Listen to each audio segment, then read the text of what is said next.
Bonjour à toutes et à tous, Patrick Cipressa, de nouveau sur Internet avec une petite vidéo publiée sur YouTube. Donc vous avez vu ma vidéo sur le Trading Range et en particulier sur l'utilité et à quoi sert le twist du nuage avec Ishimoku il y a quelques jours. Bientôt je vais publier la suite parce que j'attends que ce que j'avais prévu se déroule. Pour le moment ça ne s'est pas encore déroulé jusqu'au bout, c'est en train de se dérouler.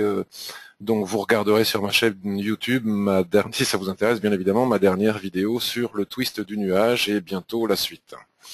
Donc autrefois je faisais des revues de marché, maintenant j'ai plus le temps, donc je voulais en faire une ce matin. J'ai vraiment très peu de temps pour pouvoir le faire, donc je ne vais pas faire une revue de marché, je vais juste partager avec vous deux trois opportunités intraday que je sens venir ou en tout cas que je sens possible de surveiller en attendant que les signaux se déclenchent. Alors, pour commencer, je voulais vous montrer une petite technique qui me plaît bien. Vous savez que j'aime utiliser les chandeliers japonais. Tiens, ici d'ailleurs, on peut constater qu'on a un rectangle parfait. Hop. Voilà, donc tant qu'on ne casse pas dans un sens ou dans l'autre, voilà. Donc là, il y a une double opportunité. Je suis sur l'AUD USD en graphique daily et donc les prix sont en train de faire un aller-retour à l'intérieur de ce rectangle. Donc théoriquement en clôture, donc là on est sur le daily, donc en clôture journalière, si on casse ici, on a un signal de vente pour aller chercher d'autres objectifs. Pour savoir quels objectifs viser, il faudrait basculer sur le weekly, voire sur le mensuel. Mais ce n'est pas mon plan, parce que de toute façon, il faut attendre la clôture journalière. On peut anticiper aussi, en cas de cassure en intraday ici. On peut aussi aller chercher quelques points. Donc bon, voyons quand même, allez, par curiosité, je bascule sur le graphique hebdomadaire. Voilà, j'attends que l'image arrive jusqu'à vous, parce que entre le moment où je bouge moi les choses à l'écran et que ça arrive à l'enregistrement, il faut un petit temps. Bon voilà, c'est très baissier, il n'y a rien à dire. C'est extrêmement baissier. Le graphique hebdomadaire ne nous donne pas beaucoup d'informations. Il faut scroller comme ça beaucoup. Bon, là, on trouve un petit bout de plat SSB à 0,75. On va essayer de le mémoriser parce que finalement, 0,75 pour de l'intraday, c'est pas mal. 0,75-20, entre 0,75-25 et 0,75, il y aurait une possibilité en cas de cassure du seuil que l'on vient de voir sur du M15 ou comme ça. Donc je ne fais pas un cours Ishimoku, mais bien évidemment, souvenons-nous que si on anticipe une clôture daily, un mouvement suite à un franchissement d'un seuil qui doit être confirmé impérativement en clôture daily et qu'on le fait sur des unités de temps courtes, il n'est pas interdit de le faire, mais si jamais en cours de trade, et si on n'a pas atteint l'objectif intraday, on repasse sous le seuil de déclenchement, donc là en l'occurrence la borne basse du petit range d'attente que je viens de vous montrer, il faut savoir sortir, cela invalide immédiatement le signal de baisse sur les unités de temps inférieures, ça provoque un ressaut et c'est plutôt quelque chose qui se transforme en un signal d'achat, donc ça c'est pour ça que je ne voulais pas trop en parler, parce qu'après les gens me disent blablabli blablabla.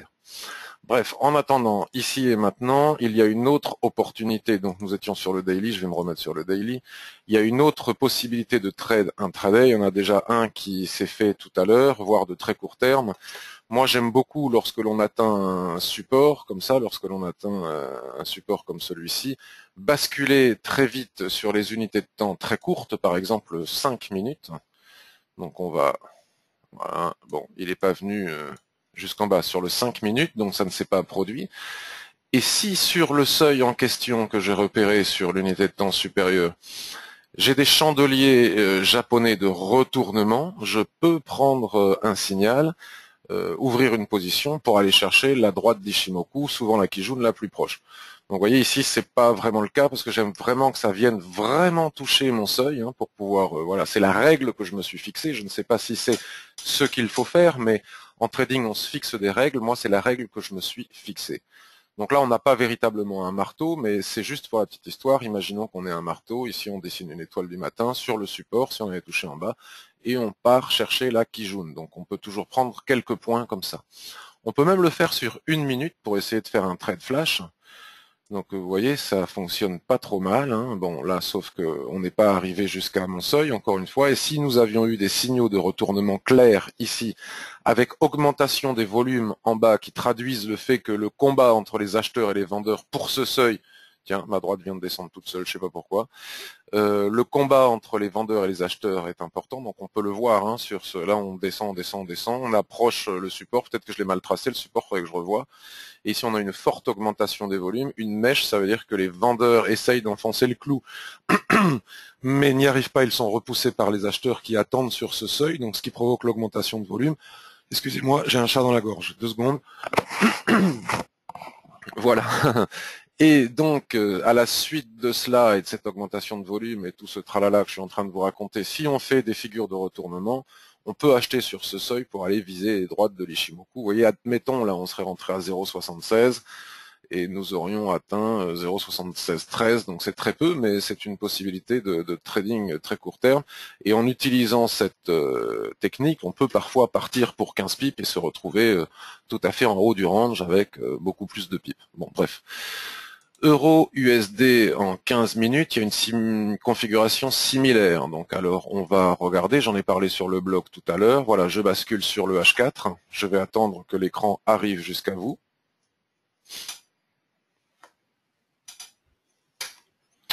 Donc voilà, ici et maintenant, qu'est-ce que je fais? Je regarde le nuage de l'Ishimoku. C'est la première chose que l'on doit faire quand on regarde un graphique Ishimoku. Donc comme je l'expliquais sur ma vidéo précédente, on a une petite tendance. Ici, on a un twist, pim poum, tout se met à plat. Et pour le moment, il n'y a aucune certitude, mais on peut faire quelque chose comme ça, vous voyez, par exemple. Donc, ce qu'il faut retenir ici et maintenant, je vais enlever cette droite pour qu'on comprenne bien, ce qu'il faut retenir ici et maintenant, c'est que les prix sont arrivés sur les indices 35 et qu'ils replongent et ils commencent à traverser les droites de l'Ishimoku, tout se met à plat, la probabilité de venir chercher le bas de ce rectangle est importante. Mais une probabilité n'est pas un signal de trading, il faut attendre que ça se produise. Donc pour que cela se produise, il faut impérativement que les prix cassent la SSB ici, ce qui permettra d'ailleurs à Chikou de la casser. Vous voyez, tout s'est aligné ici au milieu, hein, c'est voilà, et donc la possibilité de venir chercher ici. On va voir beaucoup plus bas, voir ici, mais pour le moment, moi je m'en contenterai. Donc exactement comme la UD-USD, si on casse sur les unités de temps courtes ce niveau des 1,0751, on peut viser 1,0650. On a une centaine de pips à prendre ici, c'est pas mal pour un trade intraday. Cependant, l'inverse est possible aussi, c'est-à-dire que en très court terme, cette fois-ci, en attendant que la cassure se produise ici, soit en H4 en clôture à 11 h, là il est pas tout à fait, il est quelle heure là? Il est 11h25. De toute façon, on ne peut pas rentrer short ici puisque la clôture H4 se fait dans 20 minutes. Quoi qu'il arrive, il faut attendre. Bon, voilà, si on casse en H4, on peut faire un pullback, ensuite attendre sur une unité de temps courte de faire un pullback, revenir tester ce niveau et hop, rentrer short pour essayer de viser celui-ci avec un niveau de stop relativement serré, donc un très très bon ratio. Hein, ça, c'est ce que nous indiqueront les unités de temps inférieures. Par contre, il est possible aussi de faire exactement ce que je racontais sur l'AUD-USD, basculer ici, maintenant qu'on y est, sur des unités de temps très courtes. Alors, allons voir par exemple le 5 minutes. Pardon, excusez-moi, je vais revenir sur H4. Voilà. Et je vais matérialiser ce seuil de SSB ici.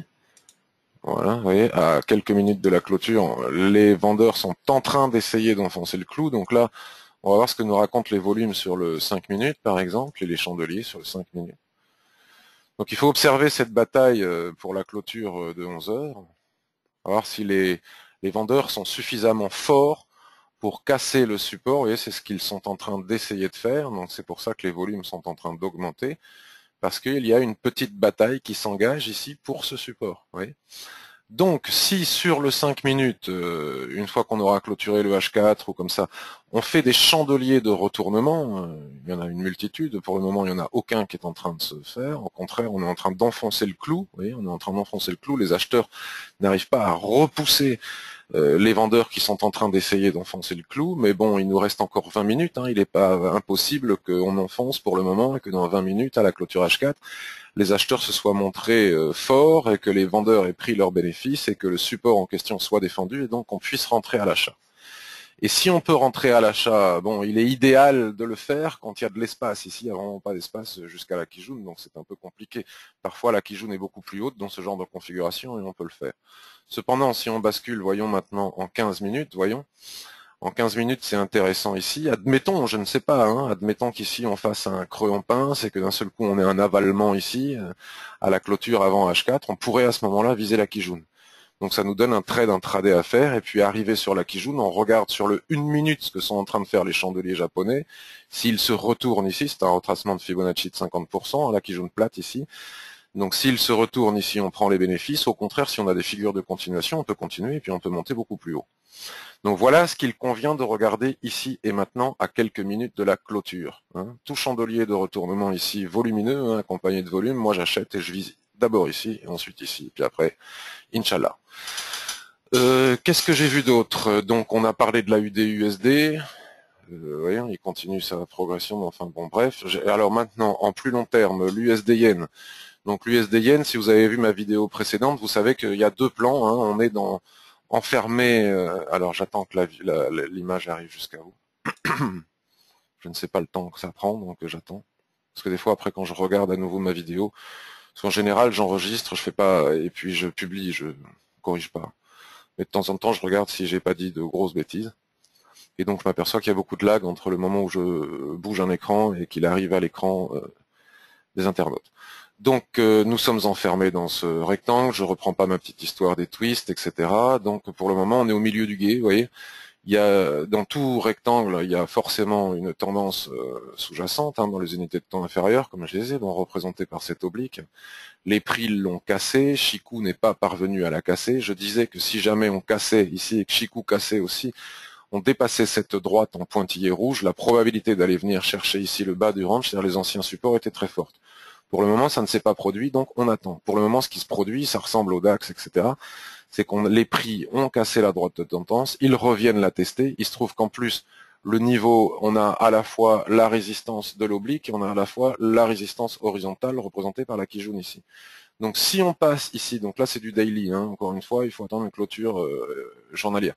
Si on casse ici ce niveau, à ce moment-là, la probabilité, bon il faudra faire attention aux 120-70, mais la probabilité, bon déjà on peut aller chercher les 120-70, puis ensuite la probabilité de se retrouver ici, bon je l'ai tracé un peu haut mon rectangle, il faudrait qu'il soit tracé, et voilà, ici sur ces plus hauts qui sont ici.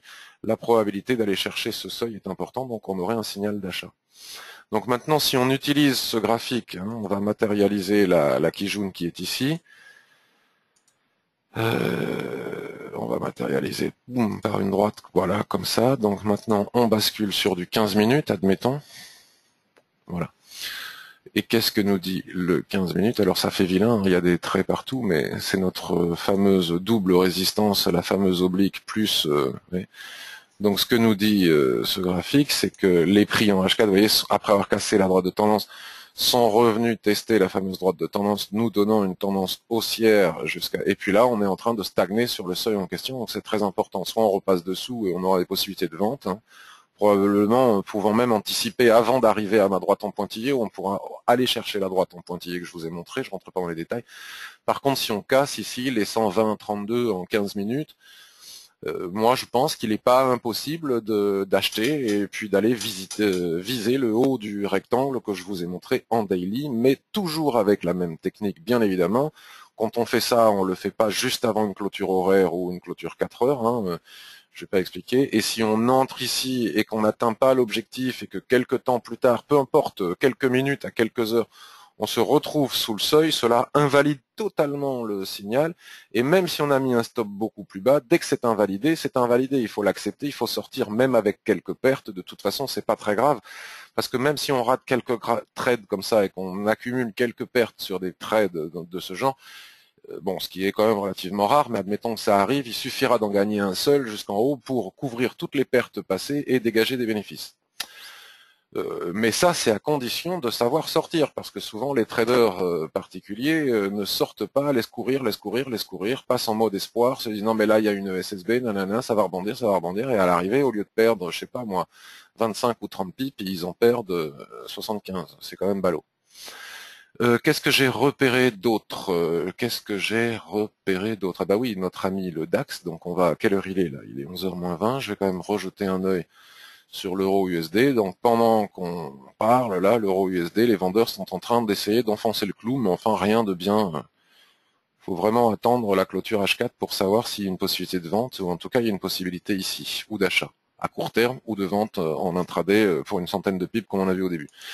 Donc notre copain le DAX, qu'est-ce qu'il fait? Ben, vous voyez, là, je suis transparent, hein, je suis à plus 37 pips. Là, vous voyez ma position d'hier, là, j'ai la souris dessus, moins 27 pips. Hein, alors, je vous réexplique pas. Alors, attendez, ça, on s'en fout, ça encombre les graphiques. Donc, ce que je vais faire...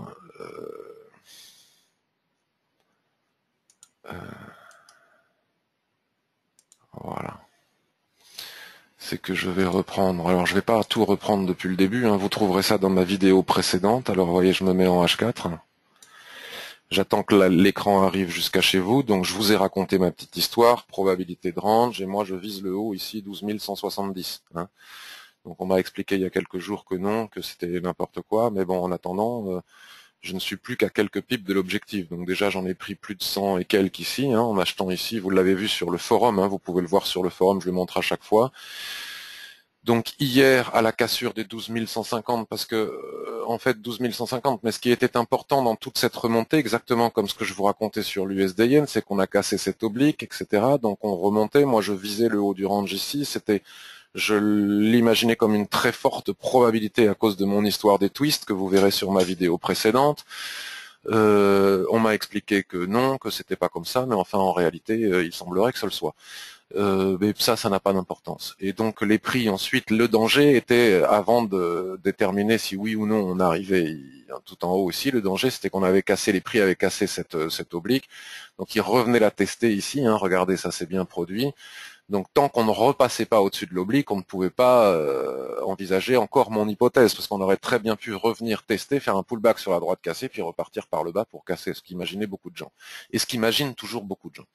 Bon, au-delà des prix qui devaient passer ce seuil, il fallait aussi que Chikou passe le seuil. Donc les prix, ils avaient les 12 050 à passer, mais ça n'a pas été simple, parce qu'au niveau des 12 075, il fallait que Chikou ici réussisse elle aussi à casser l'oblique. Ça a été fait hier soir, donc je suis rentré en intraday un peu tard. On m'a signifié sur Twitter, Nicolas m'a signifié sur Twitter que c'était sans doute un peu tard, et je pense qu'il avait raison. Donc je suis rentré, je sais plus où, hein, je vous l'ai expliqué hier, à la cassure des 12 050, une fois que Chikou a été cassé. Et puis ce matin, j'avais mis un stop certainement un peu trop serré, et cette mèche ici, je crois que mon stop était à 12 038, hein, à 12 038, et j'ai été exécuté à 12 034. Vous voyez, c'est ballot. C'est ballot, mais qu'à cela ne tienne, ce chandelier, vous voyez, ce matin, qui fait une mèche sous le support important là des 12 050 en intraday, finalement il clôture au-dessus et il est en train de provoquer un chandelier haussier qui pourrait casser cette figure en porte-drapeau. Bon, il n'y a qu'un chandelier, mais si on bascule sur les unités de temps inférieures, on a bien notre porte-drapeau. Et auquel cas, si on arrive à casser la zone des 12 110, la 12 105 qui pose problème, je ne vois pas ce qui pourrait nous empêcher d'atteindre l'objectif que j'annonce depuis maintenant quelques jours, depuis que ce chandelier rouge avait atteint ce niveau ici. Vous pourrez le voir sur ma vidéo précédente. Donc là, je suis dedans et je vise en haut. Ok ? Donc ici, en haut, il faudra voir si on fait des chandeliers de retournement. Par exemple, si on faisait un soulèvement, ce serait parfait, on pourrait vendre pour reviser le bas du range comme ça. On a un exemple similaire sur le CAC 40, vous voyez. Le CAC 40, j'ai annoncé exactement la même chose. À peine le twist a démarré ici et qu'on est arrivé ici, j'ai annoncé. Alors le CAC 40 a fait le boulot, je ne sais pas pourquoi j'ai mis tous ces ronds, d'ailleurs une raison, mais le CAC 40 a fait le boulot avant le DAX, hein, vous voyez, il est arrivé en haut. Pour le moment, je ne vends pas parce qu'on ne peut pas dire que ce soit une figure de retournement, c'est plutôt un porte-drapeau haussier. Et si ça se trouve, on ne va même pas faire le range que j'imagine, mais il n'est pas impossible non plus qu'on casse par le haut et qu'on puisse enfin aller chercher nos objectifs de swing que j'ai annoncés sur le forum à 5200, 5250, etc., etc., chose que l'on peut voir sur le forum. D'accord. Nous avons aussi quelque chose de semblable sur le Dow Jones. Oui. Un range. Ok, vous voyez là ce que je vous expliquais sur la UDUSD, on a ici une configuration de retournement, bim, on achète, on vise le haut. Le SP500, excusez-moi c'est tout moche, mais c'est exactement la même chose. Voilà, qu'est-ce que j'ai marqué? Voilà, ça c'était hier soir. Et c'est intéressant de voir ce rectangle. Voilà, ici nous avons la zone d'équilibre dont je parle toujours dans mes formations, en ce qui concerne l'Ishimoku et le range. Certains disent que l'Ishimoku en range ça ne marche pas. Moi je ne dis pas qu'Ishimoku en range ça ne marche pas, je dis que ça s'utilise différemment. Ça se lit différemment qu'en tendance. Ici on a la zone d'équilibre, donc elle a cassé avec ce Marubozu hier, oui. Et donc si jamais on arrive à vraiment repasser ici au-dessus, la probabilité d'aller chercher l'équilibre ici est importante. Bon, je sais pas, là j'en viens d'entendre un bruit, je sais pas si c'est mon DAX que... Bon. J'ai pas d'autre position, je ne sais pas ce que c'est. Et donc là, vous voyez, on a le range aussi, ce range-là, qui est aussi matérialisé ici par le RSI 21, avec la zone de neutralité qui correspond à la zone d'équilibre à l'intérieur du range. Donc on peut tracer une tendance, vous voyez. On peut tracer une tendance, et si on vient à passer véritablement au-dessus, on se retrouve au-dessus. C'est pas très compliqué. Donc je récapitule, il y a des opportunités pour trader les zones d'équilibre du range de l'US30 et du SP500 sur confirmation pour vous aller chercher le haut. On a la même possibilité ici sur le DAX, faut confirmer, hein, la zone des 12105 est vraiment difficile à passer là en intraday. En intraday, c'est vraiment la zone qu'il faut passer, hein, les 12105 pour réussir à aller chercher les 12150, 12170, voire pourquoi pas 12200. Ensuite, nous avons donc, pour récapituler, une opportunité sur l'USD Yen. Donc je l'ai montré ici, je rebascule sur du daily, j'attends que l'écran vienne à vous. Vous voyez, pour le moment, ça ne passe pas. On est en train de faire un soulèvement, mais enfin c'est très prématuré, hein, puisqu'on est le matin, il faut attendre. En tout cas, hier soir, on n'a pas réussi à clôturer ni au-dessus de la Kijun, ni au-dessus de la droite de tendance. Si on repasse au-dessus, la probabilité d'aller chercher les plus hauts est importante. Si on n'y parvient pas, on pourra peut-être essayer, en utilisant les unités de temps inférieures, de viser quelques points ici, en attendant, et surtout, dès qu'on aura passé la droite en pointillé ici, voilà. Donc il suffit d'attendre, trader, c'est aussi avoir un plan et attendre qu'il se produise. On n'est pas pressé. En ce qui me concerne, j'ai fait un excellent mois de mars, je ne vais pas gâcher ce mois de mars par précipitation. AUD, USD, ben voyez ce que j'étais en train de vous dire, c'est quoi cette droite noire qu'on touche ici? Alors attendez, bon, on va se remettre en H4. Voilà.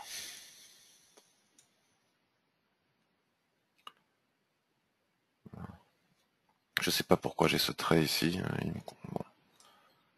C'est-à-dire qu'il y a deux... On peut très bien s'arrêter ici, vous voyez, là. On peut s'arrêter un peu plus bas. Là, on est entre les deux. Moi, j'attends de bien taper le bas ici. Et si on tape le bas ici et que sur les unités de temps très courtes, on dessine des chandeliers de retournement, j'achète, vous voyez, pour viser d'abord un Tenkan, puis ensuite viser Kijun. Donc, vous voyez, en intraday, ça peut donner des petits plans sympas à contre-tendance, mais en partant de l'impulsion qui nous est donnée par la bataille qui se produit sur le support. Et donc, idem euro-USD, il est 11h moins 10, et il semblerait que si on se met en H4, les vendeurs soient vaillants, et que les acheteurs n'aient pas envie de se mettre en face. Vous voyez, le RSI 21 a bien repassé sous sa zone de neutralité. On est en train de casser la SSB, ça pourrait déclencher un signal pour aller chercher le bas ici. Ou au contraire, parce que c'est encore possible hein, en 10 minutes, ou au contraire, si d'ici à la clôture H4, on fait ici, et donc ce qui se convertira en ressort sur le H4, ici on aura forcément des chandeliers de retournement, on a des chandeliers de retournement accompagnés de volume, on peut viser, bon la Kijun elle est un peu basse, mais voir après quelques points supplémentaires, ou alors vendre si ça casse, mais à condition de savoir sortir en cas d'invalidation. Voilà, bon, ben écoutez, c'était court, j'espère que ça vous a été utile, que ça vous a plu, je vous souhaite une excellente journée, je ne serai pas très présent sur le blog et le forum parce que j'ai une multitude de choses à faire en ce moment, ce qui d'ailleurs ne me facilite pas le trading. Excellente journée à toutes et à tous, à bientôt.